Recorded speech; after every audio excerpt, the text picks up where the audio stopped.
Welcome to Sober Barkeep. I'm Brian Anderson, coming to you from Anderson's Guitar Bar here in lovely League City, Texas. Got an exciting episode here. So, Rye Whiskey, let's just start with that. Rye Whiskey is, in the American market, is any whiskey that's made with at least 51% rye mash. A lot of it then is corn mash and some malted barley. But it's got to be at least 51% rye. Now, Rye Whiskey at one time, prior to Prohibition, was the most popular whiskey in the United States of America. Prohibition knocked a hole in everything, and after Prohibition, bourbon became the thing, and rye has just been kind of the bastard stepchild kind of thing, and it's just, it took a long time to catch hold. Now it's become kind of a craft thing, and it's become kind of the in thing, and there's reason for that. It's much different than bourbon. It's drier, it's a little more peppery, a little more spicy, if you will. Just naturally comes from the rye itself. Whistlepig is one of the biggest United States rye producers. They make a big variety of rye whiskeys, anything that costs anywhere from $45 a bottle up to well over $200 a bottle. Very, very unique, very amazing rye whiskeys. Well, they did a really cool thing this year for Dry January. Now, they kind of did it tongue-in-cheek, but it's going to be interesting to see how this plays out. What they did is they took one of their 6-year-old, it's been aged 6 years in charred oak barrels. This is one of their 100% rye, 6 years old, and they stripped the alcohol out of it. And they did this for Dry January. It's kind of cool. It comes in a really cool box. And let me read this. It says, Dry January, good for your health, bad for bartenders. And it says inside here, 100% of proceeds go to super-aged rye non-whiskey benefit bartenders who have worked their tails off through the holiday season just to be rewarded by the January drought. And so, they kind of did this tongue-in-cheek, and it's cool because they're actually giving money to bartenders. What I'm hoping is they find that there's enough popularity in the non-alcoholic world that they can, instead of giving money to bartenders, we can start seeing this show up in the bars, and people will drink this during Dry January. Not everybody is completely non-alcoholic. Some people just like to go dry in January, and this gives them a great option because this is truly 100% rye. This is different than some of the other stuff I've tried on here. In fact, it's different than anything that I've tried on the Sober Barkeep so far because all the other non-alcoholic whiskeys to date have been attempts by these producers to create and mimic the taste of whiskey, whether it be bourbon or whatever else they were going after. And I'm not knocking them at all because I love some of the non-alcoholic whiskeys out there. This is different, though, because it truly is.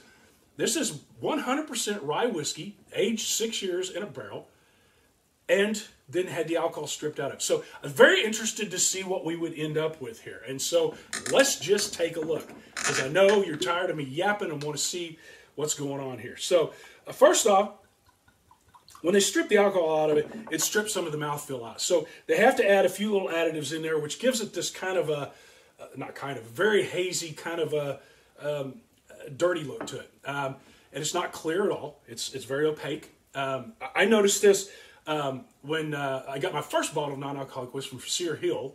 Sear Hill looks almost exactly like this. And it's because of the additives they put in there to give the right mouthfeel. Hey, it's just the way it is. There's nothing wrong with that. That's really the only thing they've added to this thing is something for mouthfeel because all the other stuff, again, is just whiskey that's been stripped of alcohol. So when you take a smell of it, and I'll tell you, the first thing I noticed is, you expect with rye whiskey or any whiskey, when you smell it, it's just, woo, you got this. And so as a guy, I guess, just nature of the beast, I was kind of expecting that. You don't get that. But you do get, when you smell, and you really stick your nose in there, kind of like you would a glass of wine, smells like 100% rye whiskey.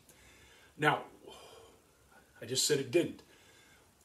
The thing to understand about alcohol is, when you pour a fully alcoholed, a 90 proof or 80 proof whiskey into a glass, you are getting the evaporative effects of the alcohol. Alcohol is an irritant. It immediately irritates the inside of your nose, and it just amplifies all the rest of the smell that goes along with it. It does that down your throat, and it helps with the taste. It helps with everything, and when you breathe back up, you still got the irritation, so you're smelling it again the second time, and it's amplifying it.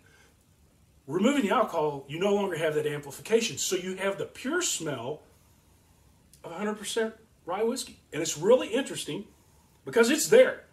And you stick your nose in there and smell it, and if you really just close your eyes, it's rye whiskey. It tastes just like rye whiskey. or smells just like rye whiskey. So how does it taste? All right, when you taste this thing right off the bat, it's got a very light taste to it. This is not something I would consider a sipping whiskey because it's not got alcohol in it. Think about it. When you drink alcohol neat, when you drink whiskey neat, if you're a neat whiskey drinker, which I was, you like that burn, you like that attack, you like that irritant. You like that in addition to the flavor. When I first tasted this earlier today, I poured a finger of this and started sipping on it. I'm like, this is, what am I missing here? And right now I'm already starting to feel it. You can start really tasting that rye whiskey taste. This is what rye whiskey tastes like, minus the alcohol. And it's there, and it's a long, building, lingering aftertaste. When I drink this earlier today, I drank a finger of it, sipped it neat, kind of just took my time with it, and about an hour after it, I still was tasting whiskey.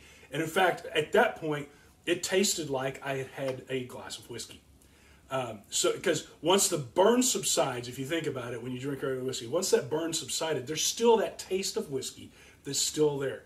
So this has absolutely got its taste just like, as it should. I mean, it'd be crazy not to. They haven't stripped the taste out. They stripped the alcohol out.